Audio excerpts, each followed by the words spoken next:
Assalamualaikum warahmatullahi wabarakatuh. Perkenalkan saya Alfi Pramudia Ramanda, NPM 23412024 dari kelas akuntansi 23A.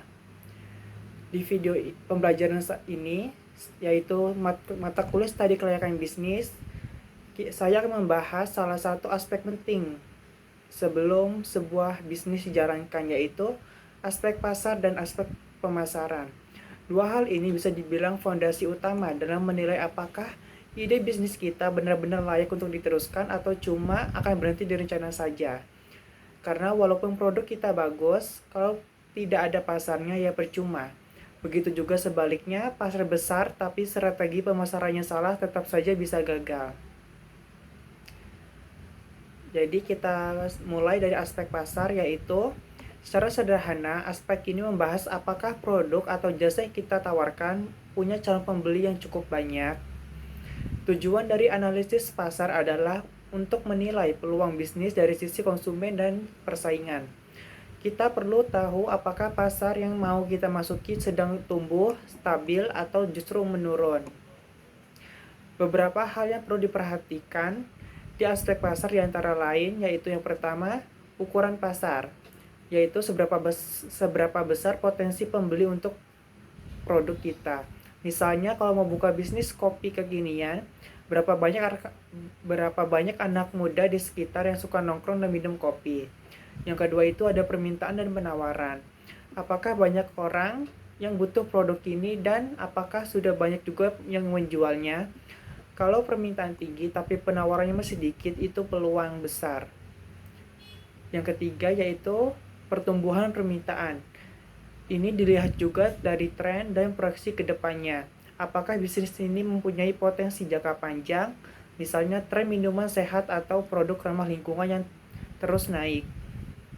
Keempat, yaitu persaingan antara produsen, yaitu siapa saja pesaingnya, seberapa kuat mereka, dan apa keunggulan yang bisa kita tawarkan. Kelima, siklus hidup produk. Apakah produk kita baru muncul dan menarik perhatian atau sudah mulai jenuh di pasaran? Selain itu juga kita perlu mempertimbangkan ketergantungan bisnis terhadap produsen, konsumen, dan sumber daya alam. Intinya, dari aspek pasar kita mencari jawaban, apakah produk ini benar-benar bisa dibutuhkan dan masih ada ruang untuk kita masuk ke pasar itu. Lalu yang kedua itu ada, jadi misal dari hasil analisis tadi itu kita tahu bahwa pasar yang menjanjikan. Langkah selanjutnya adalah membahas aspek pemasaran. Bagian ini itu fokus ke strategi, bagaimana cara kita memperkenalkan produk supaya dikenal, disukai, dan akhirnya dibeli oleh konsumen. Ada 3 langkah utama dan aspek pemasaran, yaitu segmentasi, targeting, dan positioning. Yang pertama yaitu ada segmentasi pasar atau segmentation. Kita membagi pasar menjadi beberapa kelompok berdasarkan usia, pendapatan, lokasi, atau gaya hidup. Misalnya produk skincare untuk remaja, tentu beda pasarnya dengan skincare untuk usia dewasa. Lalu yang kedua itu ada penentuan target pasar atau targeting. Dari berbagai segmen tadi, kita pilih mana yang paling potensial untuk dijadikan sebagai sasaran utama. Misalnya kita pilih target anak muda di usia 18-25 tahun yang aktif di media sosial dan suka hal-hal yang baru. Lalu yang ketiga itu ada posisi pasar atau positioning. Ini tentang bagaimana kita ingin produk kita dikenal di benak konsumen. Contohnya apakah mau dikenal sebagai produk premium atau ramah lingkungan atau yang paling terjangkau di kelasnya. Selain itu, aspek pemasaran juga nggak lepas dari yang namanya bauran pemasaran atau marketing mix yang disebut juga dengan 4P, yaitu produk, barang atau jasa yang kita tawarkan termasuk desain, kualitas, dan manfaat. Kedua, price atau harga, harus kompetitif tapi tetap menguntungkan, jangan terlalu mahal tapi juga jangan sampai merugikan.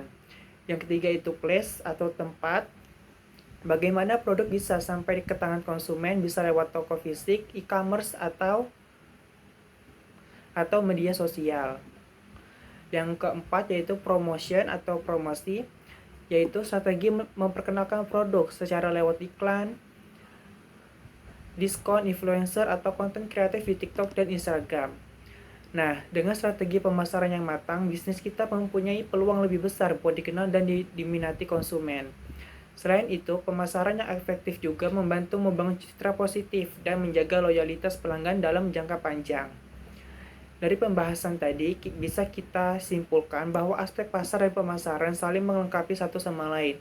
Aspek pasar membantu kita memahami potensi dan peluang bisnis dari sisi konsumen serta pesaing, sedangkan aspek pemasaran membantu kita menyusun langkah-langkah strategis agar produk kita bisa diterima oleh pasar. Kalau dua aspek itu sudah dianalisis dengan baik, keputusan untuk menjalankan bisnis akan jauh lebih kuat dan terukur. Jadi sebelum memulai usaha, jangan hanya fokus pada ide produk saja, tapi pahami juga siapa calon pembelinya dan bagaimana cara menjangkaunya. Baik, sekian pembahasan saya kali ini. Terima kasih sudah menonton, semoga bermanfaat dan sampai jumpa di video selanjutnya.